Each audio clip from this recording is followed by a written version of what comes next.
and fearful, he backed off his commitment to sign this bill. Republican leaders told us yesterday that he was ready to sign the bipartisan bill that passed the Senate unanimously, every Democrat and every Republican, to avoid a government shutdown. The bill contained neither Democratic demands or Republican demands. It said to the American people, we have a way to keep the government open. And Leader Pelosi, Leader McConnell, and myself have done everything we can to avoid a shutdown. But President Trump wants one.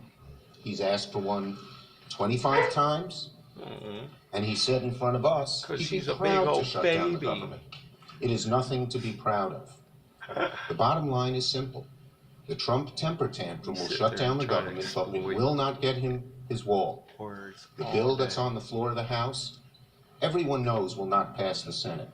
Speaker Ryan, Leader McCarthy have cynically put it on the floor of the House, knowing it can't pass the Senate. Everyone knows it can't pass the Senate.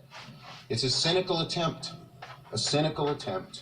to just everything you say is what you're guilty of. Like, and literally, just what every President single Trump word wants, even though they probably know it's bad for the country. Everything you do is bad for the country. Bottom line is very simple. Everything you say is bad for the country. Leader Pelosi and I have put two proposals on the table. We have not taken them off. Good word that comes out of your mouth. That would avoid a government shutdown and get a majority of votes in the House and Senate. Leader McConnell had put on the floor last night a proposal that would avoid shutting down the government. It is a shame that this president, who is plunging the nation into chaos, is throwing another temper tantrum and going to hurt lots of innocent people. The Trump temper tantrum may produce a government shutdown. It will not get him his wall. Mr. Leader, what happens next in the Senate if this bill does pass the House tonight? Well, Leader McConnell has said he would schedule a vote. It clearly will not come close to getting the 60 votes that it needs. And then Leader Pelosi and I, and probably Senator McConnell, would hope that the House would then consider passing the bipartisan, unanimously passed bill that the Senate would pass. But whether they'll do that or not, your guess is as good as mine. Donald Trump wants a shutdown, and they seem to be so afraid that they're going to go along. We'll see. Pelosi, a couple minutes ago you told some of us that you were shaken by the news about James Mattis's resignation. Why are you shaken by this news? Well, I'm shaken by the news because of the patriot that General Secretary Mattis is. I think that everybody in the country should read his letter of resignation. It's a letter of great patriotism, great respect for the president, but also a statement of his values, where he talks about the strength of our nation is intrinsically linked to the strength of the unique and comprehensive system of alliances that we have. That he talks about that we must be resolute and unambiguous in our approach to those countries whose strategic interests are increasingly in tensions with ours. The list, it's a beautiful letter about, again, our values as a nation in terms of our national security, written by a patriotic American who was a comfort to many of us as a voice of stability in the Trump administration. So just look at this week. The president taking troops out of Syria without the full consultation with the national security leaders of his own administration. The president taking actions that encouraged his Secretary of Defense to issue a letter of resignation. His reversing his position about signing a bill. Maybe he thinks that government shut down, he can golf more comfortably. That's not how it works. Government must work, even if you're golfing for 2 weeks.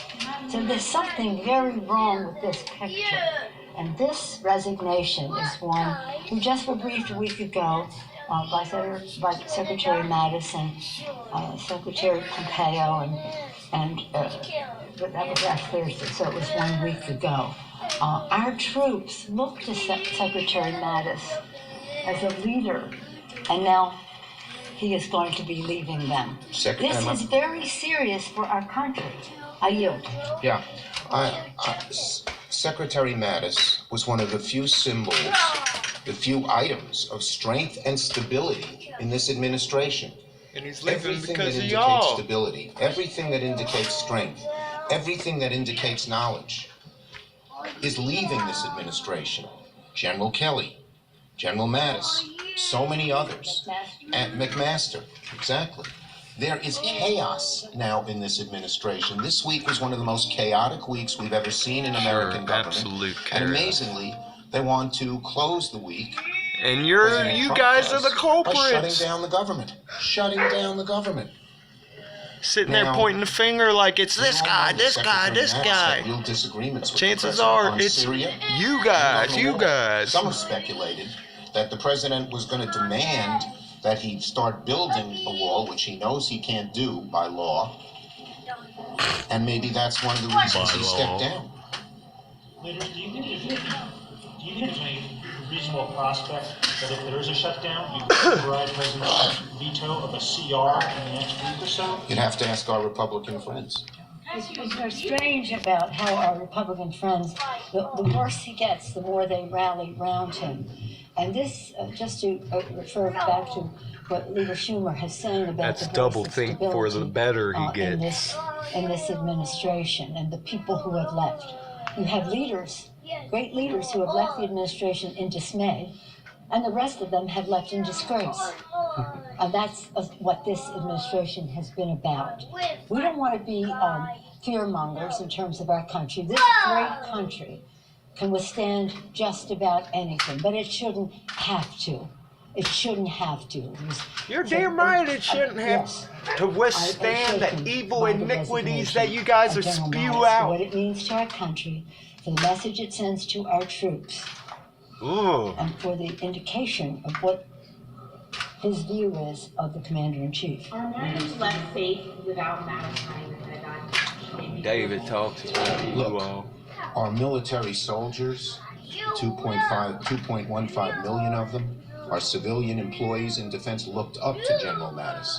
I'm sure they feel it's a great loss. I'm sure most Americans feel it's a great loss. Always talking And about everything what like other this that people happens, feel. The resignation of a strong leader, But it gives comes the out of your American mouth. people less and less faith in President Trump and the way he governs. It's just all the more reason for us to pray for our country. It's like Our country hate has been walks blessed up in to so the many mic, ways then steps by leaders hate throughout steps the away from the centuries, mic, the and then decades. another hate. And some of steps them, up to the one mic. of them, General Mattis. Haters This is everywhere a I very go. sad day for our country. Read his Just say letter. a day for you. Have you read his letter? Read his letter Oh my God, read his letter. and examine the activities that have led up to it and what it means. Because of his leadership, we are safe. Yes. And we have to pray that we're safe, and we have to continue to make sure the American people are sure we're safe. That's the oath of office we take, to protect and defend, and we